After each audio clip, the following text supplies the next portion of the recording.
चलिए स्टार्ट करते हैं एक नया चैप्टर और उस चैप्टर का नाम है अकाउंट्स में अकाउंटिंग कंसेप्ट। अब तक हम लोगों ने बेसिक्स देखे हैं। बेसिक्स मींस कि क्या होता है अकाउंटिंग, उसके फंक्शंस क्या होते हैं, बेनिफिट्स क्या होते हैं, यही तो देखा है। और कुछ अकाउंटिंग टर्म्स हम लोगों ने सीखा था। कैपिटल क्या होता है, एसेट्स क्या होती हैं, लायबिलिटीज क्या होते हैं, डेटर्स, क्रेडिटर्स, लेंडर्स, बॉरोवर्स क्या होते हैं। These way are the basic things. आज हम लोग अपने अकाउंटिंग कंसेप्ट्स की बात करेंगे। मैं एक चीज क्लियर कर दूं कि जब हम लोग अपनी स्टूडेंट लाइफ में होते हैं ना, इन अकाउंटिंग कॉन्सेप्ट्स को बहुत गलत तरीके से पढ़ते हैं, गलत तरीके से बताया जाता है, गलत तरीके से हम लोग समझते हैं या बताया ही नहीं जाता और इस चैप्टर को हम लोग को इग्नोर कराया जाता है। जबकि मैं अगर बोलूं कि ये चैप्टर आपके पूरे अकाउंट्स का फाउंडेशन है। फाउंडेशन का मतलब समझ रहे हैं ना? फाउंडेशन का मतलब समझ रहे हैं ना? जैसे एक बिल्डिंग होती है, अगर हमसे कहा जाए सर आपको सीए बन गए, बड़े आराम से बन गए, ऐसे ही बोला होगा, कोई मेहनत नहीं लगी होगी कि नहीं, दिखने में कितना आसान है, लेकिन उसके पीछे कितनी एफर्ट्स की गई होगी। जैसे ये बिल्डिंग है, अगर 50 माले की बिल्डिंग देखते हैं हम लोग, वो बिल्डिंग दिखाई देती है, लेकिन उस बिल्डिंग के नीचे जो फाउंडेशन उसकी मजबूत बनी रहती है वो नहीं दिखती। बात समझ में आई? वही चीज यहां पर भी है। अकाउंट्स हमको बहुत बढ़िया करना है, लेकिन वो बढ़िया होगा कैसे? इससे ये वो चैप्टर है जो आपके बेसिक्स को क्लियर करेगा। इवन अगर कोई बच्चा अकाउंटिंग कंसेप्ट को क्लियर नहीं जानता, मैं केवल इंपॉर्टेंस इसकी पूरी भूमिका बांध रहा हूं ताकि आपको समझ में आए कि आप पढ़ने क्या जा रहे हैं। कोई बच्चा सीए के लास्ट दौर में है, सीएमए का लास्ट स्टेज पार कर रहा है और उसको ये नहीं मालूम कि अकाउंटिंग कंसेप्ट बेसिकली होती है, मान लेते हैं 2 मिनट के लिए, is not clear with these things, तो समझ लो उसको आप आराम से पटक नहीं दे सकते। सोच लो, केवल आपके ये कंसेप्ट अगर क्लियर हो तो। आखिर है क्या? अब जरा मजे की बात देखते हैं। बेसिकली जब हम अकाउंटिंग करते हैं, अकाउंटिंग किस चीज की करते हैं? ट्रांजैक्शंस की या इवेंट्स की? मैंने ये चीज क्लियर किया हुआ है कि we record only transactions and we record events too, but only those events which can be converted into money or those events which have a monetary terms. Is it clear? Yes. तो हम लोगों ने ये देखा है कि transaction और events में फर्क क्या होता है। तो हम अब जब भी बोलेंगे केवल ट्रांजैक्शन वर्ड बोलेंगे। I try to ignore the word event, but you can understand, you can means assume कि yes I am also talking about the events, कि वो इवेंट्स जो ट्रांजैक्शन में कन्वर्ट हो जाती हैं, जिनका फाइनेंशियल इंपॉर्टेंस होता है, वो समझ लेना। अब मैं बार बार बोलूंगा ट्रांजैक्शन, ठीक? जब भी हम अपने अकाउंट्स में कोई ट्रांजैक्शन रिकॉर्ड करने जा रहे होते हैं, whenever we are just going to record any transaction in our books of account, at the time of the recording we have to assume, हमें मानना पड़ता है, मजबूरी है कि we are following all these 11 accounting concepts. हर एक transaction के पीछे कितने कंसेप्ट? 11 अकाउंटिंग कंसेप्ट फॉलो किए जा रहे हैं। ये मान लेना पड़ता है, ये प्री सपोज्ड होता है कि all these accounting systems are followed by those transactions. अरे हमने कोई आपको एंट्री दी, चलो चलो एक एंट्री करो, जर्नल एंट्री, राम को माल बेचा, तो आप एंट्री करेंगे Ram account debit to sales. That is so simple. मान लेते हैं आपको आती है जर्नल एंट्री, जबकि हम लोग इस चैप्टर के बाद स्टार्ट करेंगे। मान लेते हैं आती है, तो आपने एक एंट्री पास कर दी, Ram account debit to sales. What a simple journal entry, नहीं कोई दिक्कत ही नहीं है। But yes, when we were passing that accounting entry, at the same time we were following 11 accounting concepts too. क्या हमने सोचा उस समय कि ये कंसेप्ट फॉलो किए जा रहे हैं कि नहीं? हर एक एंट्री करते समय क्या हम लोग ये मानकर चलते हैं कि वो अकाउंटिंग कंसेप्ट्स को फॉलो कर रहे हैं कि नहीं? नहीं मानते, क्योंकि मान लिया जाता है, जो कि हमको पता ही नहीं है, जो कि हमें पता ही नहीं रहता कि हम लोग इतने अकाउंटिंग कंसेप्ट्स को मान ले रहे हैं। कौन कौन से अकाउंटिंग कंसेप्ट्स हैं, जरा हम उनकी बात करते हैं। देखिए पहली लाइन क्या दी हुई है, accounting concepts are defined the basic assumption. Word क्या दिया हुआ है? Basic assumption on the basis of which the financial statement of a business entity are prepared. कि जब भी कोई बिजनेस एंटिटी का कोई फाइनेंशियल स्टेटमेंट बनता है, हम जितनी भी बात कर रहे हैं ना अकाउंट्स में, हम केवल बिजनेस एंटिटी की बात कर रहे हैं। I am not talking about my personal thing, मैंने चाय पी, मैंने घर पे ट्यूशन फीस पेड की, we are not concern with those things, we are concern only the transactions which relates to our business entity. Clear है? तो हम क्या मानकर चलते हैं कि ये अकाउंटिंग कंसेप्ट्स फॉलो किए जा रहे हैं जब भी हम अपने बिजनेस में किसी ट्रांजैक्शन को रिकॉर्ड कर रहे होते हैं तब। अब तो क्लियर है? अच्छा, अब नीचे लिखा भी है, they are used as a foundation for formulating various method and procedure for recording and presenting the business transactions. These are the foundations. अब क्लियर है? अब आगे चल सकते हैं। सर ये तो बताइए कौन कौन से अकाउंटिंग कंसेप्ट्स हैं, हम लोग को कौन कौन से अकाउंटिंग कंसेप्ट्स पढ़ने हैं। First,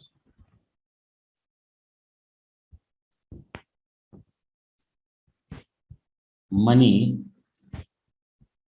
measurement concept.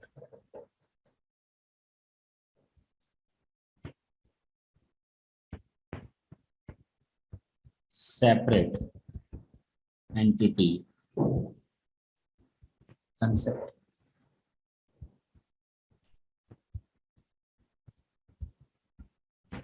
Periodicity concept.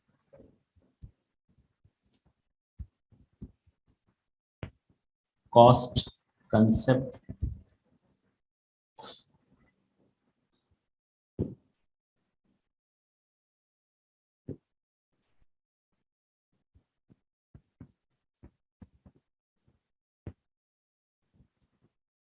Accrual concept. Matching concept.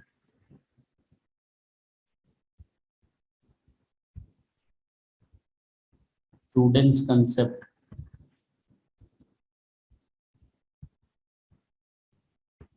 Realisation concept.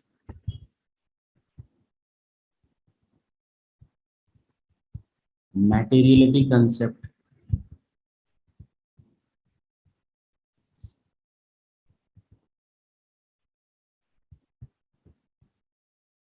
consistency concept and going concern concept।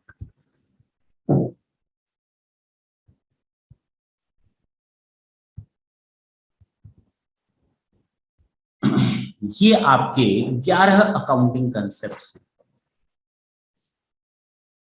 कितने? These are the 11 accounting concepts. अब आगे चलकर हम लोग अकाउंटिंग कंसेप्ट्स क्या होते हैं, कन्वेंशंस क्या होते हैं, प्रिंसिपल्स क्या होते हैं, ये सब चीज देखेंगे, टेंशन ना लेना। लेकिन फिलहाल अभी आप ये मानो कि हमारे पास 11 अकाउंटिंग कंसेप्ट्स हैं। चले आगे।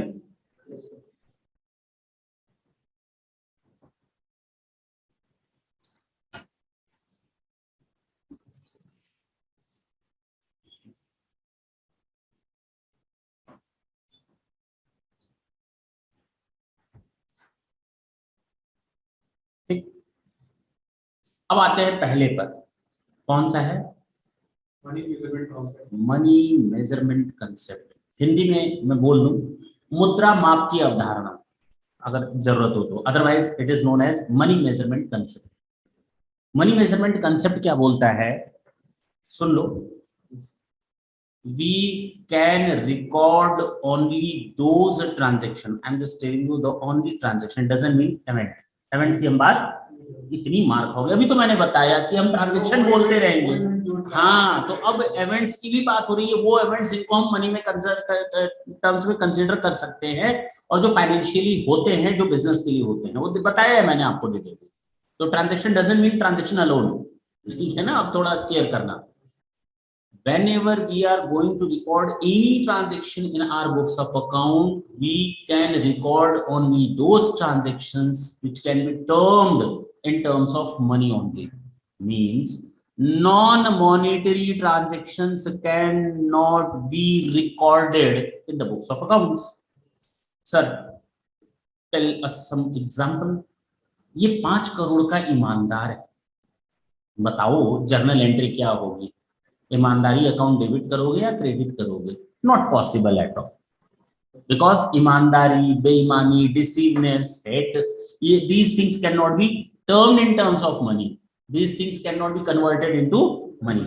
Only the monetary. किसी के बिजनेस में रहने से yes I am getting the benefit, किसी के बिजनेस में न रहने से yes I am getting loss, किसी के बिजनेस में होने से मुझे लॉस हो रहा है, किसी के बिजनेस में रहने से मुझे फायदा हो रहा है, यहाँ न रहने से फायदा, यहाँ घाटा हो रहा है. Yes we can not record those things in our books of account because these things can not be directly connected with the money. Yes और नो? हम इनको डायरेक्टली मनी में कन्वर्ट नहीं कर सकते. ठीक है ना? तो इसीलिए हम इनको रिकॉर्ड भी नहीं करेंगे. Is it clear? अच्छा, this is known as money measurement concept. तो अब आगे से याद रहेगा कि मनी मेजरमेंट, मनी को मेजर कर सकते हैं, अगर मनी के टर्म में अगर हम मेजर कर सकते हैं तो ही हम अपनी बुक्स ऑफ अकाउंट्स में उन ट्रांजैक्शंस को रिकॉर्ड करेंगे. नॉन मॉनेटरी ट्रांजैक्शंस को अपनी बुक्स ऑफ अकाउंट में रिकॉर्ड नहीं करेंगे. कर्टेन हटा देना बाबू. That's it. What I told you. This is the definition. Those transactions that can be recorded in the only those transactions can be recorded in our books of account, which can be termed in terms of money only. That's it. Non-monetary transaction cannot get any room in the books of account. Done? Yes, sir. Pakka? Yes, sir.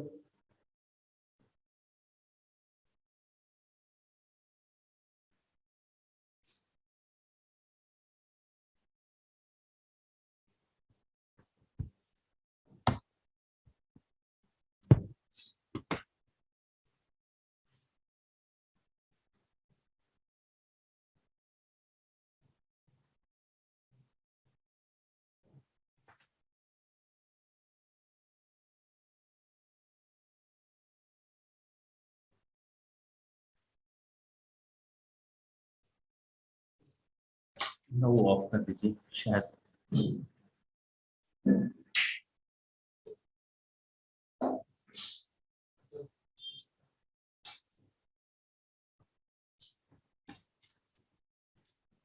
Light गई. Sir. Light गई.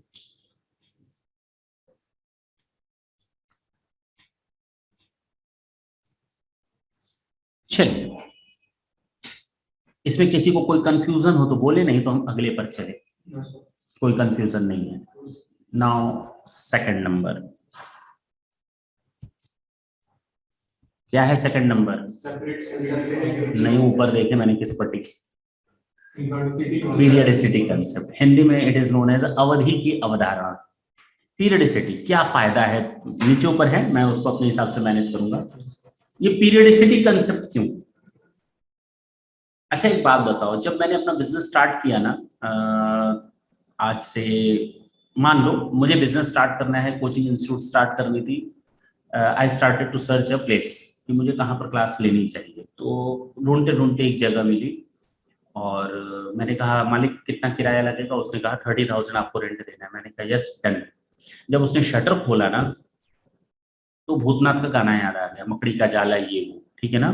तो देखा हर जगह कच्चा फर्श बना हुआ है, वॉल ठीक नहीं है, सीलन की प्रॉब्लम है. ठीक है ना? बहुत ज्यादा प्रॉब्लम्स थी. तो मैंने कहा ले तो लिया, अब ठीक करवाना पड़ेगा. अगले दिन से मैंने केवल सफाई करवाई, झाड़ू लगवाया, काम हो गया. उतने से ही काम हो गया. कच्चा फर्श बना हुआ है, उसको पक्का करवाना पड़ेगा, टाइल्स लगवानी पड़ेंगी, वॉल्स को ठीक कराना पड़ेगा, प्लास्टर कराना पड़ेगा, बोर्ड लगाना पड़ेगा, फर्नीचर लगवाना पड़ेगा, पेंटर को बुलाना पड़ेगा, नोटिस बोर्ड लगवाना पड़ेगा, अपनी ऑफिस बैठने की बनवानी पड़ेगी. अगले दिन से मालिक हमको लकड़ी चाहिए, मालिक हमको प्लाई चाहिए, मालिक हमको माइका चाहिए, हमको फेविकोल चाहिए, हीटेक्स चाहिए, कांटी चाहिए, कील चाहिए, डेंटिंग चाहिए, पेंटिंग चाहिए, 50 सारे ब्रश चाहिए. तमाम तरह की रिक्वायरमेंट, केवल खर्च करते रहो करते रहो करते रहो. तो कितने दिन लगे हमको करने में? कितने दिन? अच्छा 4 दिन में हो जाएगा. इंसान 4 महीने लग गए. 4 महीने तो केवल गया गया पैसा गया, ऐसे दिखाने वाले 4 दिन नहीं होता, 4 महीना भी हो सकता है. 4 महीने तो केवल पैसा गया गया गया गया, आया कहीं से नहीं. अब 4 महीने बाद सब बन करके बन गया. 10 लाख रुपए मेरी जेब से जा चुके थे ऑन एन एवरेज.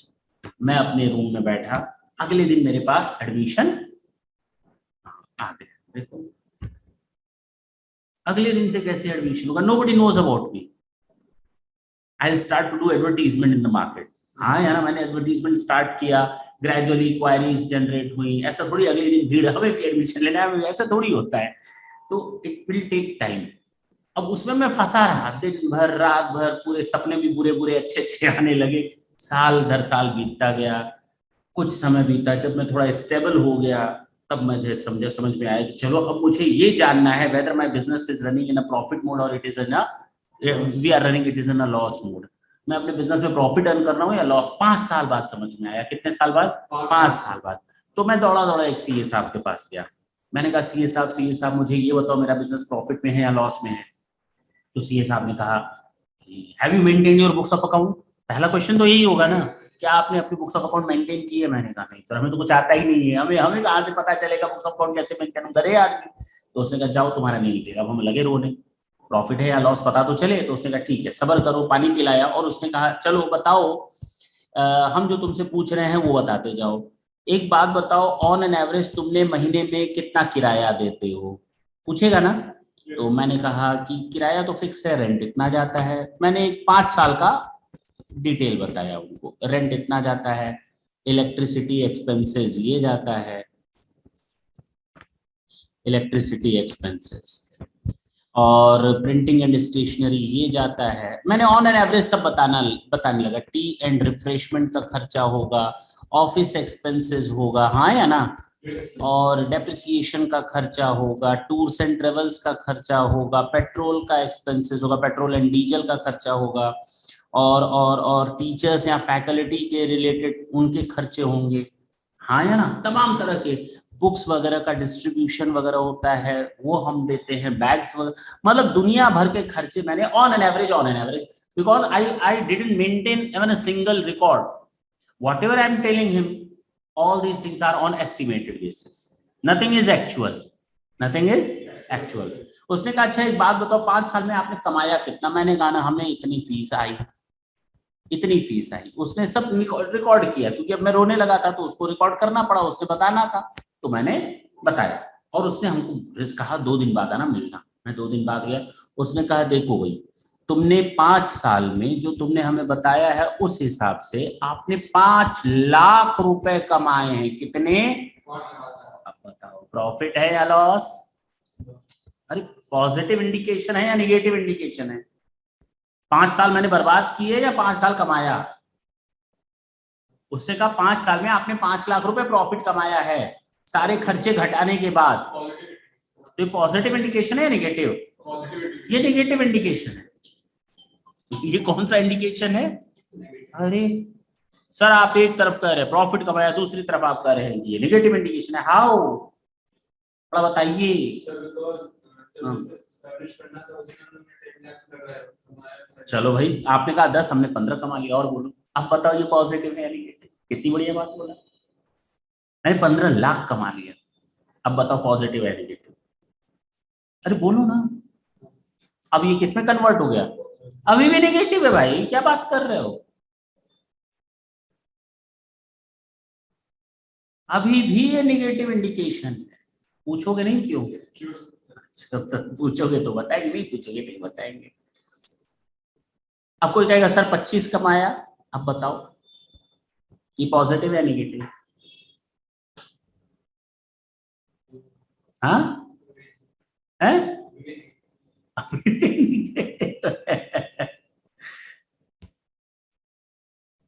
ये अभी भी निगेटिव है। This is not a positive condition and not a positive indication itself। हाँ बता रहे हैं, आ रहे हैं, बिना बताए छोड़ेंगे नहीं।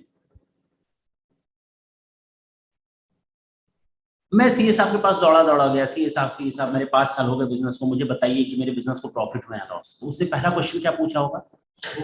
आपने अपनी बुक्स ऑफ अकाउंट मेंटेन की क्या? मैंने क्या जवाब दिया? हाँ। अब मेरा जवाब बदल गया, ठीक है ना? अब मेरा जवाब, उस कहानी से बाहर निकलो। अब मैंने कहा हाँ हाँ मैंने मेंटेन की है, क्या चाहिए? तो उसने कहा लाओ रखो सब। मैंने उसके सामने जाकर पटक दिया अपना सारा बुक्स ऑफ अकाउंट। उसने कहा 2 दिन बाद आना। अब 2 दिन बाद मैं गया उसके पास, उसने कहा बेटा 5 साल में ना आपने 25 लाख रुपए कमाए हैं। कितने कमाए हैं? अब बताओ, ये एक्चुअल है, this is not estimated, now this is actual figure. Now tell me whether it's a positive indication और negative. Sir, it is a positive indication because you have maintained book of account and earlier it was negative because you were not doing the condition every year, so that. बहुत बढ़िया, कितना घटिया जवाब है। Still it's a negative indication. Still it's a negative indication. अब मैं बताता हूं क्यों। देखो ना, क्वेश्चन अराइज हुआ ना, क्यों? आखिर जब हम बुक्स ऑफ अकाउंट मेंटेन कर रहे हैं तो भी you are saying that this is a negative indication even though we are earning something. While we were not maintaining our books of account and we were earning the same amount of profit, still you were saying that this is a negative indication. How? आखिर पता तो चले ना क्यों। हाँ बोलिए। Sir, because end of every year you are not doing. बहुत बढ़िया, बहुत बढ़िया, ग्रेट। अब आपका आंसर सही है। Yes, we have to maintain at least once in a year. Okay, ये भी तो हो सकता है। सुनो, एक बात बताओ, आपने अभी कौन सा ईयर पास किया एग्जाम का? सर, हम लोगों ने ना 10th पास किया था। जब हम लोगों ने ना 10th पास किया और उसके बाद 11th में आए और 12th में आए, हमको यहाँ पता चला कि हमें 70% मार्क्स मिले हैं और यहाँ पता चला 75% मिले हैं। तो बताओ 12th में हम कितनी कोशिश करेंगे? Less than 75%। कितने की कोशिश करेंगे? अच्छा, मोर देन 75%। यानी you were trying to hit 80%। Yes और नो? आप 80% को टारगेट करेंगे। लेकिन मैंने आपके साथ ट्विस्ट किया, मैंने आपको ये हाइड कर लिया, ये जो है ना डेटा मैंने बंद कर दिया। मैंने आपको बताया ही नहीं, 11th का रिजल्ट आपको बताया ही नहीं, मैंने डायरेक्टली 12th के लिए आपको प्रोसीड कर दिया। मैंने कहा कि भाई अब बताओ 70% आपका 10th में है, अब आप टारगेट क्या हिट करोगे? मोर देन 70% या more than 75%? More than 70, because you are not knowing anything about the 75%। अब आपका टारगेट इसके ऊपर ही रहेगा। यानी यहां पर अगर आप 76% भी पा गए तो बताओ ये पॉजिटिव इंडिकेशन है या नेगेटिव? अब बताओ, अब तुम लोग खुद बोल रहे हो ये negative indication. This happens means this things you can attach with this information to. आप सेम इंफॉर्मेशन को यहां पर पुट करिए ना। अगर हर साल हमें बताया गया होता ये 25 लाख कैसे आया, मैं बताऊं? ये first year, second year, third year, fourth year and fifth year. पहले साल में 10 लाख का नुकसान था, दूसरे साल में 15 लाख का, अच्छा चलो, दूसरे साल में 8 लाख का नुकसान था, तीसरे साल में 5 लाख का नुकसान था, यहाँ 10 लाख का प्रॉफिट हो गया और फिफ्थ ईयर में आपका 38 लाख का प्रॉफिट हो गया।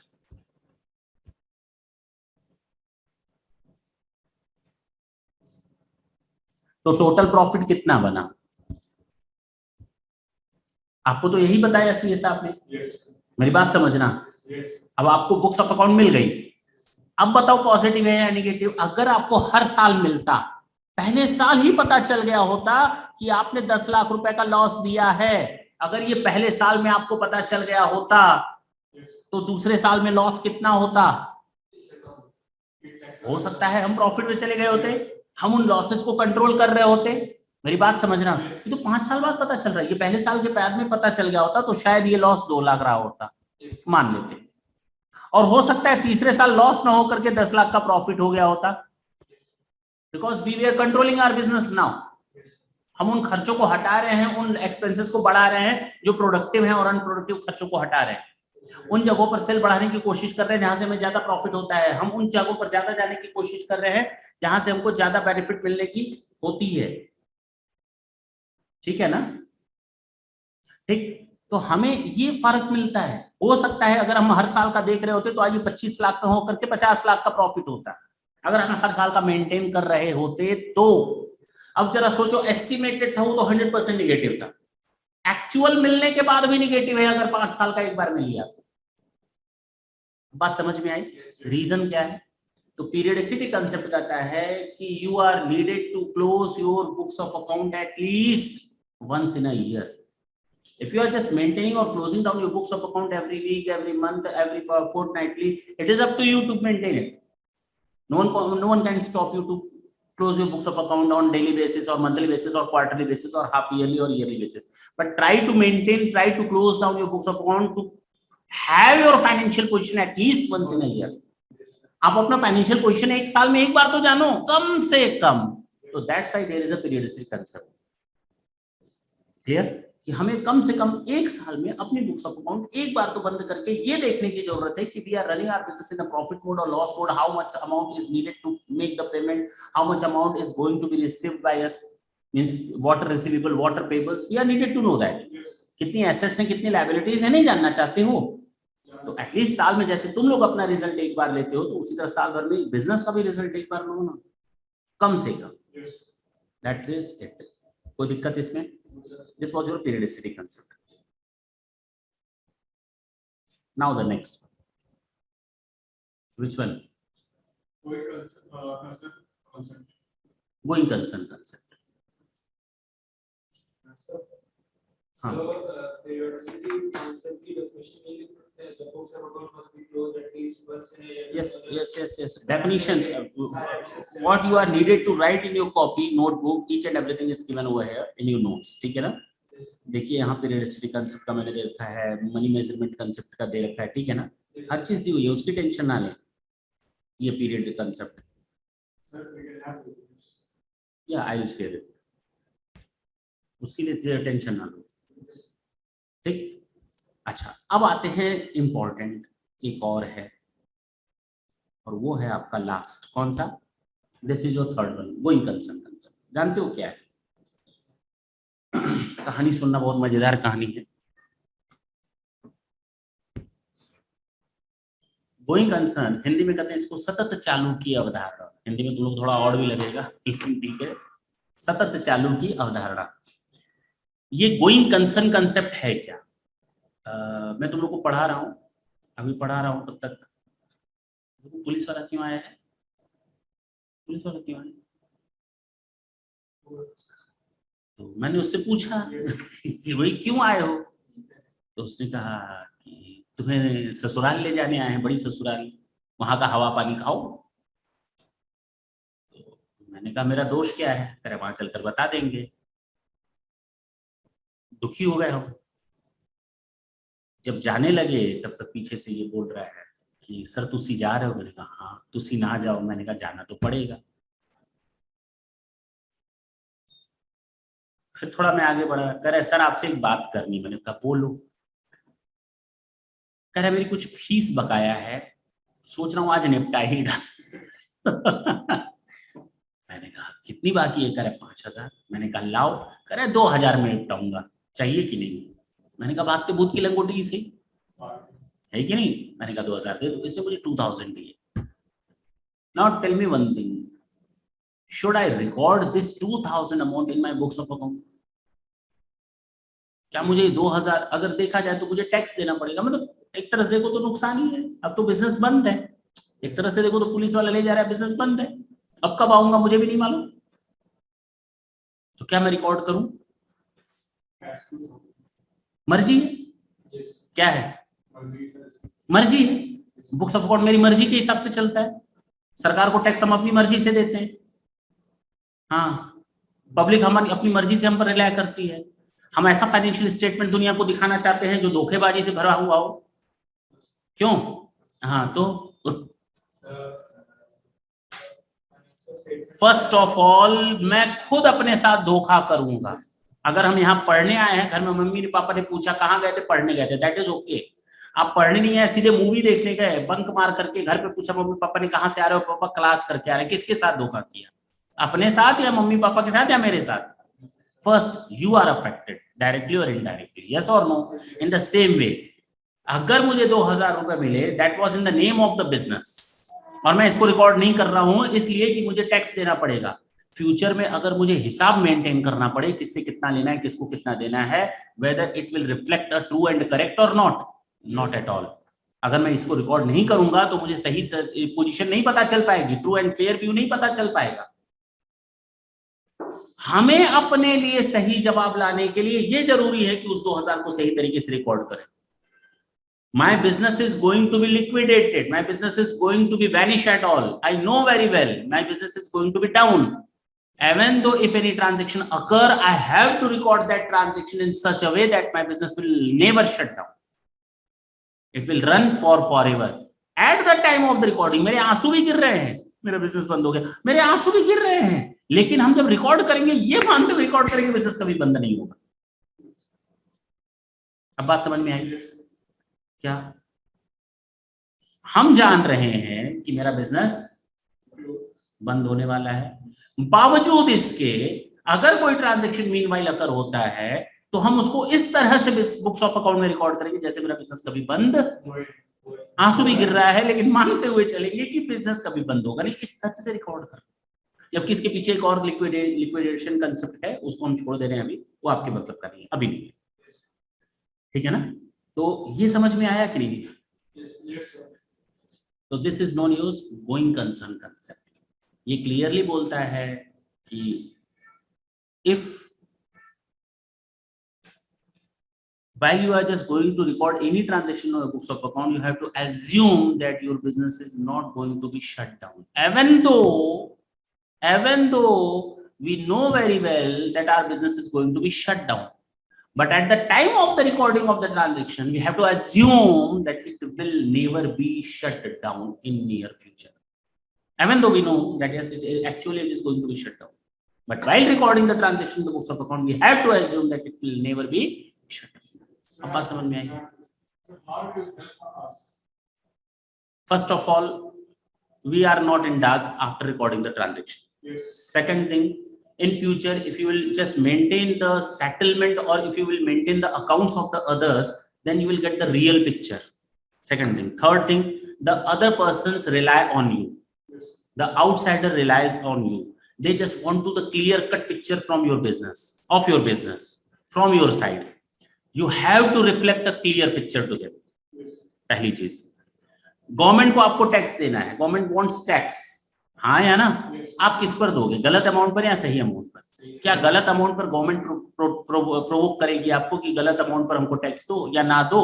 गवर्नमेंट तो चाहेगी आप रिकॉर्ड करो। तो एक मोरालिटी, दूसरा खुद के साथ धोखा न करना, तीसरा दूसरों के साथ धोखा न करना, और फोर्थ कि फाइनेंशियल स्टेटमेंट हमेशा सही रिफ्लेक्शन है आपके बिजनेस के बारे में। आप खुद पाना चाहते हो सही रिजल्ट, दूसरे भी पाना चाहते हैं सही रिजल्ट, गवर्नमेंट भी पाना चाहती है सही result, because you are not alone to use the financial statement, there are so many other users of the financial statement, internal as well as external.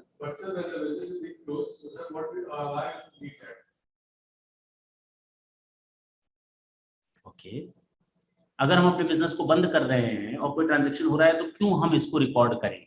यही ना? yes. क्या करना चाहते हो? टैक्स चोरी करना चाहते हो? पहले ये बताओ, पहले हाँ या ना मेरे जरिए? टैक्स चोरी नहीं करना चाहते। अपने साथ धोखा देना चाहते हो? दूसरों को धोखा देना चाहते हो? If all the answers are no, then why, what is the problem to record them? Means you just want to have the knowledge of immorality right now.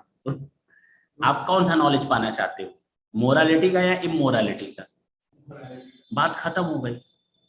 Actual life में आप क्या करते हो, मेरी बात समझना। कोई स्टूडेंट पढ़ता है चोरी करता है, कोई स्टूडेंट इसी क्लास में पढ़ता है शरीफ बन जाता है, कोई स्टूडेंट इसी क्लास में पढ़ता है टैक्स प्लानर बन जाता है। मेरी बात समझना, हर आदमी अलग अलग बनता है। एक्चुअल और प्रैक्टिकल लाइफ में आप क्या करते हो, no one is concern with that. लेकिन जब पढ़ाने की बात आती है तो पढ़ने की बात आती है तो मोरालिटी के साथ ही पढ़ते और पढ़ाते, ठीक है ना? तो हम अभी ये नहीं बताएंगे आप चोरी करो, वो पॉसिबल भी नहीं और होना भी नहीं चाहिए। ठीक, प्रैक्टिकल लाइफ में हर कोई करता है, करने वाले करते ही, ठीक है? अब कोई डाउट? तो अभी तक मैंने आपको 3 अकाउंटिंग कंसेप्ट बताया, money measurement concept, periodistic concept and going concern concept. अब जो बताने जा रहे हैं आपको, कौन सा? Separate entity concept. हिंदी में इसको कहते हैं पृथक अस्तित्व की अवधारणा। पृथक अस्तित्व की अवधारणा, ये सेपरेट एंटिटी कंसेप्ट क्या है?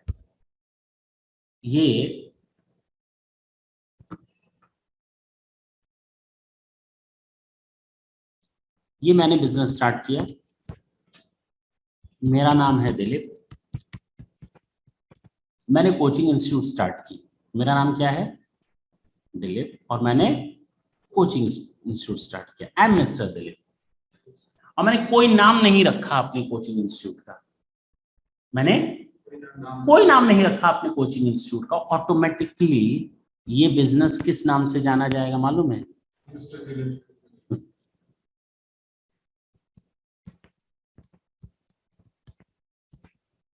हाँ, मेसर्स दिलीप, मेसर्स, नहीं सुना कभी? आज तक आप लोगों ने मिस्टर सुना है, मिसेस सुना है, हाँ मिस सुना है।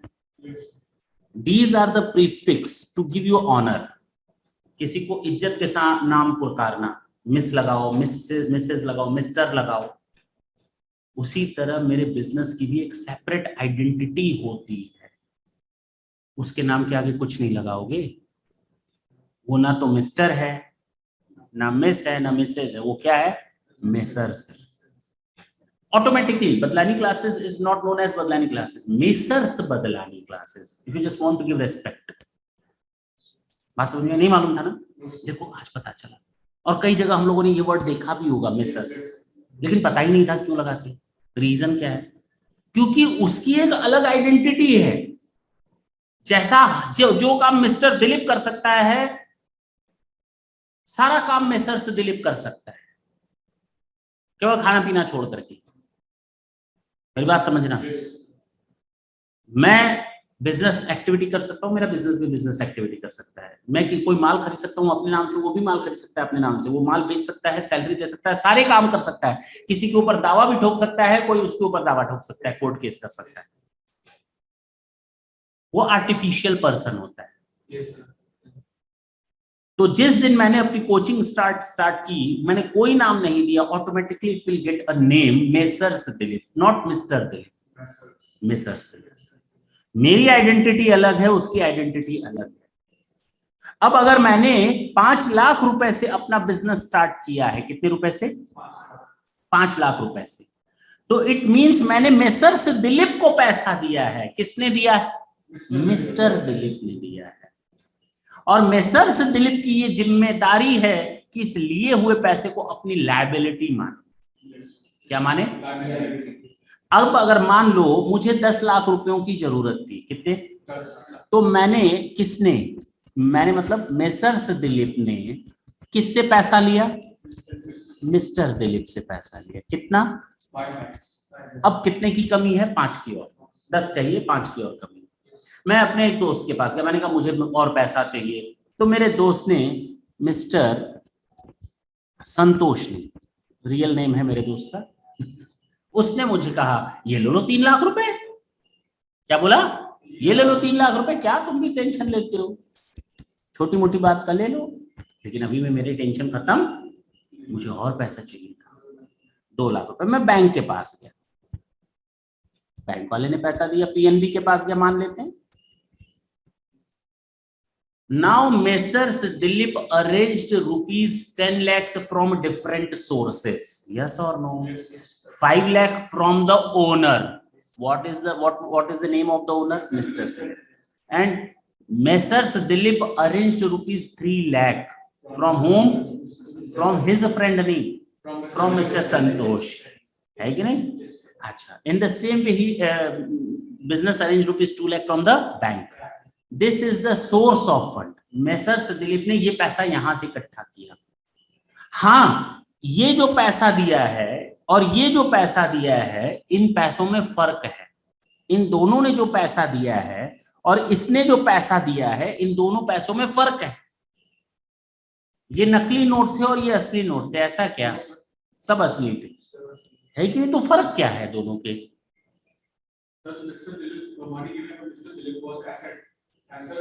नहीं, for Messrs Dilip each and everything is liability. And when for Messrs Dilip, Mr. Dilip is a liability, Mr. Santosh is a liability, bank is a liability. Sir, for Mr. Dilip, Messrs Dilip was. No, I'm not talking about Mr. Dilip itself. अब आते हैं आगे। पैसों में फर्क कौन सा है?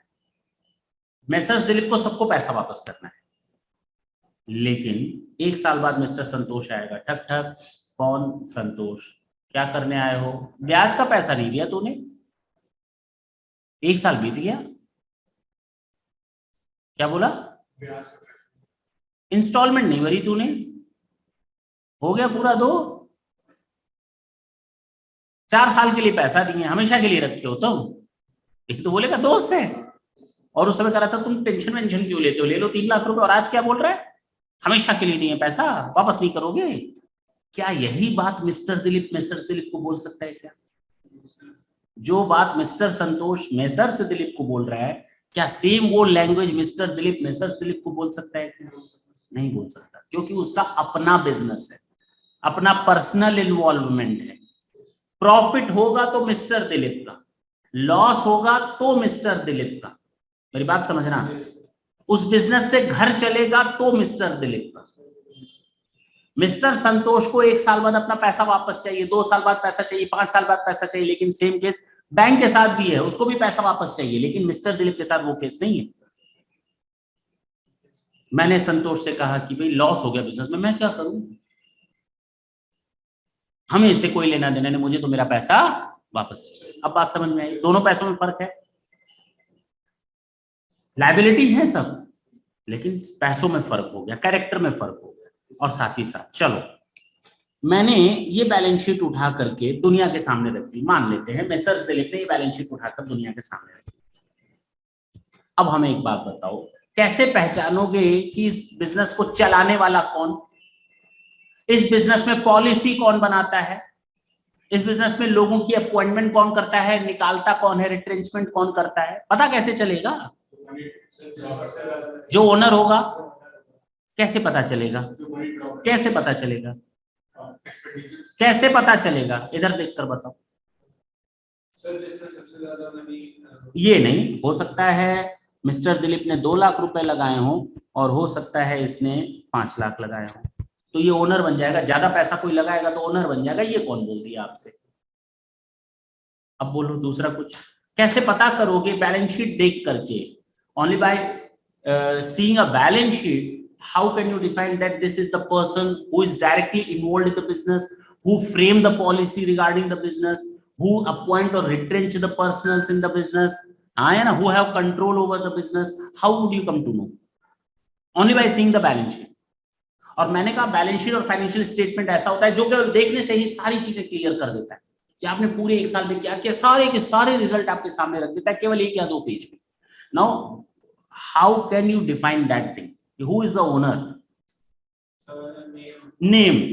अरे मैंने क्लास का नाम रख दिया शर्मा एंड कंपनी। अब बोलो, अब बोलो, हम जान रहे थे कि आएगा, मैंने क्लास का नाम रख दिया,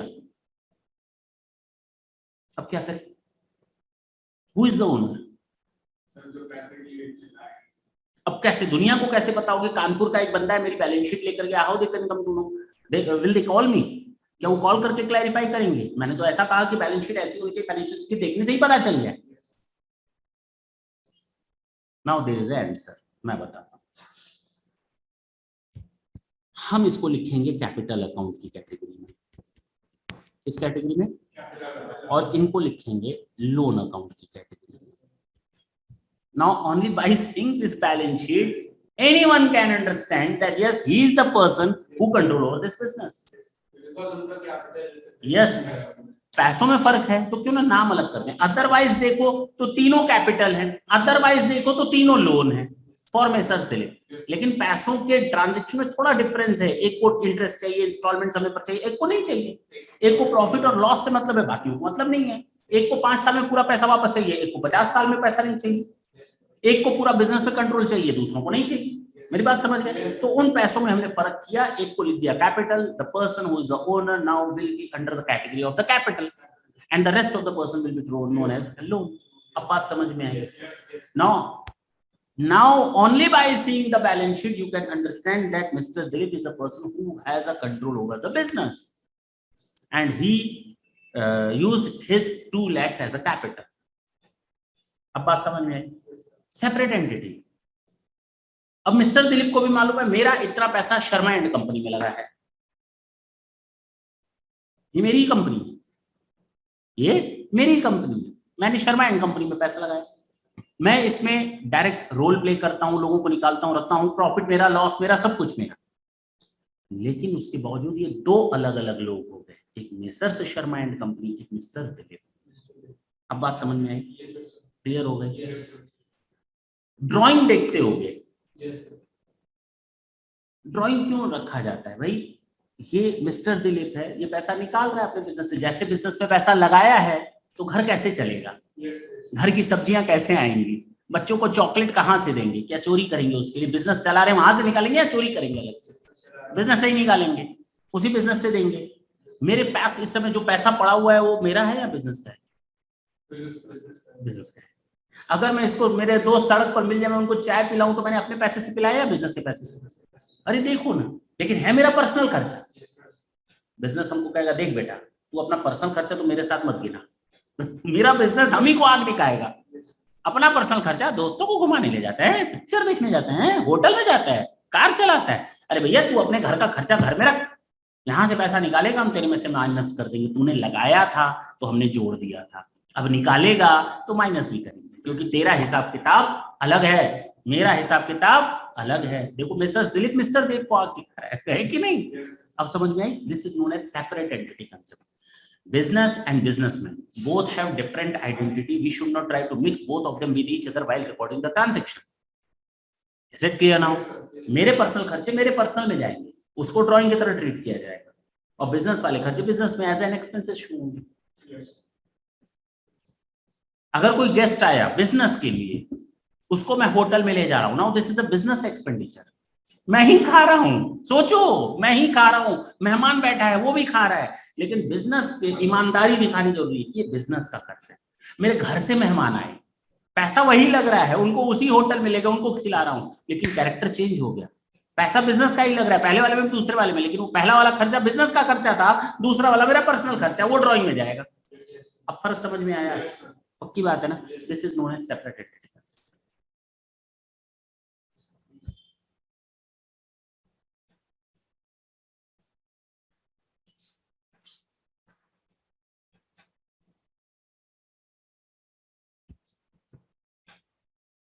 कौन सा? इसका पूरा नाम है हिस्टोरिकल कॉस्ट कंसेप्ट, ये आज का लास्ट है, हिस्टोरिकल कॉस्ट कंसेप्ट।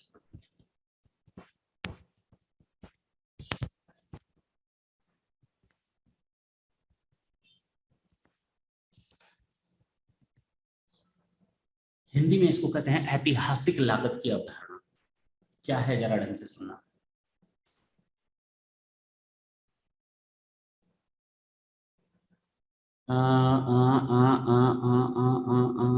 मैंने एक जमीन खरीदी थी 2015 में, यस, द प्राइस या the cost of the land was 10 lakh. कितने की थी? 10 lakhs। आज 2022 में उस जमीन की कीमत हो गई है लगभग लगभग लगभग 1 करोड़। ठीक, this was the cost and this was the market value. हम बैलेंस शीट बना रहे हैं, क्या बना रहे हैं? हम अपनी बैलेंस शीट में यहाँ एसेट साइड में लिख रहे हैं लैंड। कितना लिखे हैं? ये 2015 की बैलेंस शीट है और ये 2022 की बैलेंस शीट है। यहाँ मैंने 10 लाख लिखा, बोलो, और यहाँ 1 करोड़, बोलो ना। ऐसे ही तो लिखेंगे, तो उसको कॉस्ट पर ही शो करोगे हमेशा। 10 लाख की चीज 1 करोड़ हो गई तो दुनिया को पता चलना चाहिए ना 1 करोड़ की हो गई, है कि नहीं? हम उनको सही पोजीशन दें या गलत दें? सही दें तो कितना लिखें?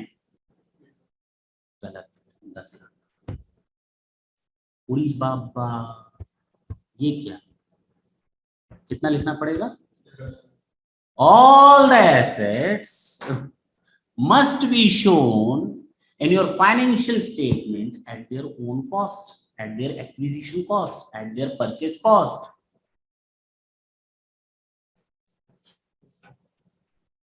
मार्केट वैल्यू का कोई फर्क नहीं पड़ता। पूछो क्यों? पूछ ही नहीं रहे हो तो बताए कैसे? पूछो क्यों?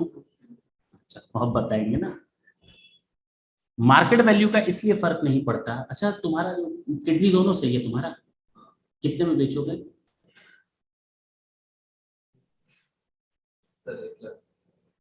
तुम कितने में वो करे 1 लाख में हम अपनी दोनों किडनियां दे देंगे, तुम एक दोगे? अच्छा 15 करोड़, देखो ना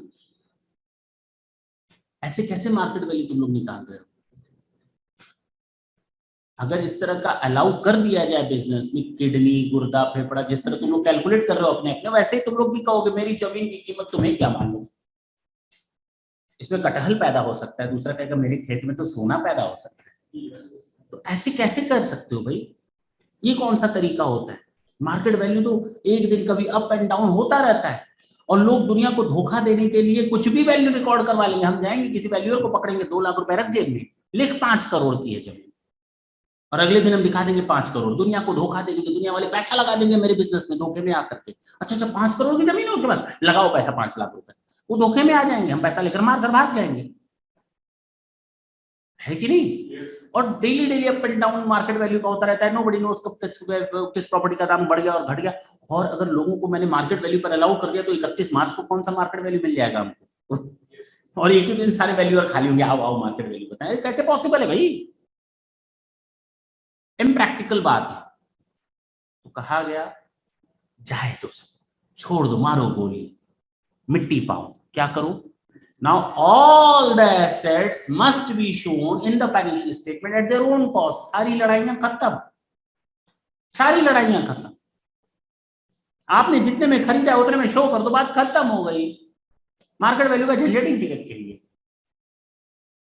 किसी के साथ धोखा होने का चांस ही नहीं रहा। नहीं समझे मेरी बात। That's why there is a historical cost concept.